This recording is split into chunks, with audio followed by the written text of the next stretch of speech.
Hello, my name is Dave Coker. Welcome to the discussion for the case study. We're going to talk about risk management. We're going to talk about hedging specifically. And when we actually talk about risk management, like we do with most of these lectures, we're going to open with a rhetorical question. The rhetorical question is here, what if the what if happens? Of course, none of us like to think about the worst case scenario. We like to think about happy days and sunny days and everything's going to be fine, the markets are always going to go up, things like that. But it's really important that as managers, we start to plan for the worst case scenario. So a very appropriate question to ask ourselves is, what if the what if happens? When we go into this module or into this discussion, we're going to have two key outcomes. First of all, we're going to understand the principles of risk management. So we're going to try to understand what risk management is and what it accomplishes. We're going to do that by means of an illustration, an example that you'll see in a second. And we're going to understand what basic hedging techniques can accomplish for a business. Now, what we're not going to do is go into the instruments that are used for hedging. There's a variety of instruments that can be used to hedge the example that I've got for you this afternoon. But what we're going to do is we're going to talk about basic hedging and help you understand exactly why hedging is useful for a business. And when we try to understand hedging, when we try to understand why hedging is important, there's a really interesting quote by William Bernstein, and you should Google him if you don't know who he is. He's one of the original value and financial investors, a very accomplished professional, very accomplished gentleman. And he said, there's two kinds of investors, those who don't know where the market is headed and those who don't know that they don't know. And then he said there's a third kind of investor, the professional investor, who indeed knows that he or she doesn't know what's going on with the markets. And those are the investors that hedge. Those are the investors that consistently make money because they're protected from the downside. So when we're talking about hedging, we should probably define it. What is hedging? Well, hedging is nothing more than insurance. That's all it is, guys. There's nothing mysterious about it. When you're reading the paper about this company's fully hedged, this company de-hedged, this company's achieving or probably acquiring hedges, all they're doing is protecting. They're purchasing insurance. What are they protecting against? It comes in different types of ways. Again, think of it in terms in very simple ways, right? What if prices go up? What if prices go down? Yeah, it can happen. If you're selling a commodity or a service, you want to be protected if prices are going down. You want to hedge against what we call downside exposure. If you're using a commodity or service, you want to be protected against prices going up. You want to hedge against upside exposure. And you know something? Even though we're aware of hedging, as you saw with the panel discussion and the case study, right? Sometimes we don't hedge. And when we don't think of the alternative, guess what? The what if happens. And then we've got a real problem because what if the what if happens? Sometimes our enterprise is stable enough and has enough robustness, resiliency, and that's spelled money, by the way, guys. The company's got enough money that it doesn't matter. It can successfully weather these storms. Other times there's problems. So let's actually look at an illustration. We've got a beautiful chart that I put together here for you. Beautiful example. Let's tie it back to the case study that we did with an airline, just to keep it simple, right? And on the chart, we've got the various variables that are important. We've got the firm's P&L, the firm's profit and loss, right? How much money do they make? How much money do they lose? And if you go horizontally out, you can see that we've got the percentage change in fuel prices. So in other words, did fuel prices remain the same? Or did the fuel prices increase? Or did fuel prices decrease? And at the same time we're modeling this variable, the motion in this variable, we're trying to say, what's the overall impact if fuel prices increase? What happens to our profit? Well, fuel prices went up. We weren't hedged. Our profit goes down, right? If it goes the other way, if fuel prices decrease, guess what? Our profit will actually go up, right? That's the way it works if we're not hedged. Our costs have increased. We weren't hedged. Our profit goes down. It's relatively straightforward to think about that. But the next thing we model is we say, hey, what if we get a hedge? What if we acquire an instrument that will allow us to protect against these changes in prices, whether prices go up or prices go down? And you know something? It's as simple as this. The hedge moves opposite to the cost we're trying to insure against.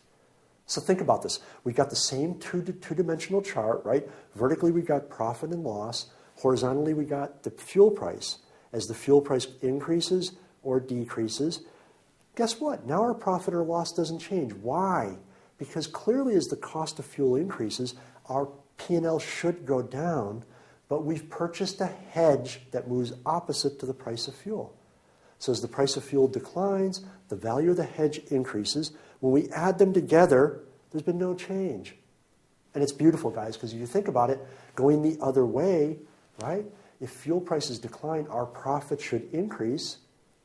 But because we've acquired a hedge that behaves the opposite of fuel prices, the value of the hedge actually behaves opposite and nets it out, and therefore our P&L doesn't change. And what value does this do for us as managers? Well, we don't like volatility, right? Nobody likes volatility. Think about the jobs you've got right now, and I know a lot of you are working part-time or maybe full-time while you're studying. That's commendable. You don't want to go to work one week and get, I'm sure you're making good money, 1,000 euros pay. Go to work the next week and the boss man says, yeah, well, something happened. 500 euros? Still pretty damn good, isn't it? Next week it's 1,500 euros. The week after that it might be 0. And who knows? You might come in 5 weeks' time and the boss said, hey, you had a good run, pay me 1,000 euros. It's all over the place. You don't want to run your personal life like that? You can't run a business like that. So managers don't like volatility. It's better to have stable, predictable earnings that are protected by volatility by hedging than it is to have earnings that might goose up, that might go to the moon, go down really low into a loss, go back up again, go to a loss. It's all over the place. It comes to this, guys. You want to ride a roller coaster, go to the amusement park. Don't go into business. Don't become a manager. Don't try to model fuel costs without hedging. It's really that simple. And so what happens when we look at hedging? We know that as the costs increase, the hedge increases in value. It's as simple as that. And as fuel costs rise, we profit from the hedge and the total cost is capped. So what if happens? You're protected. You're hedged. And that's actually pretty cool if you think about it. How do we actually do hedging? It's very useful to think about this for a minute. The basic hedging is accomplished via very, very simple instruments called forwards. And if you go into some of the resources that we're going to provide to you, read about forwards. It'll be very, very simple once you understand these really simple instruments to look at something that's a little bit more complicated called a future. Because if you understand forwards, if you understand the math, guess what? You understand everything you have to know about futures. There's just a little bit of a gravy or a little bit of frosting on top of that cake that makes it a little bit more difficult, makes it go down a little bit harder. If you understand forward contracts, you understand everything you need to know about futures. And so futures and forwards are incredibly useful instruments when we're dealing with commodities, much like fuel costs or other types of commodities. Options, yeah, we can hedge by the means of options as well. And there's two basic types. There's calls and puts. A call option is the right to buy something at a specific price at a specific date in the future. A put option is the opposite. It's the right to sell something at a specific date, at a specific price, usually in the future if this happens, right? Again, regardless, they allow us to protect against the possibility of a downside move. They allow us to hedge. They're hedging instruments that, unfortunately, they cost money, but like any other type of insurance, you have to pay for it, and they allow us to protect. So the costs may be modest, but downside protection is priceless. And that's why we like these instruments. That's why these instruments are very important, that we try to understand hedging, try to understand exactly what value hedging is bringing to the equation, and how, as managers, we can protect not only our revenue stream, but more importantly, our profits. We want to generate nice, stable profits. As we said, we don't want the profits going really, really high and really, really low and really, really high, really, really low. That's not a well-run business, because thinking back to other discussions we've had, if your profits are really volatile, they're all over the place, the macroeconomic environment may change, and the volatility may become more severe, and maybe to the downside, right? And it could actually drive your business out of business. If you want to think about thought leaders, people that are very seminal, very important in this field, in my MBA you'll find some resources. There's a very good paper by Jorian, published in 1990, that I'd recommend you read, dealing with risk management, in particular in dealing with hedging. And there's a paper by Tufan, published in 1998, that specifically looked at hedging and looked at jet fuel. And in terms of books, there's an excellent book by John Hull, Risk Management in Financial Institutions. Definitely get it. It's on the second edition, and I've been working in risk management for about 18 years. This is the book. This is a fantastic book. There's nothing better in the market today. So once again, my name is Dave Coker. This has been Risk Management. Thank you very much.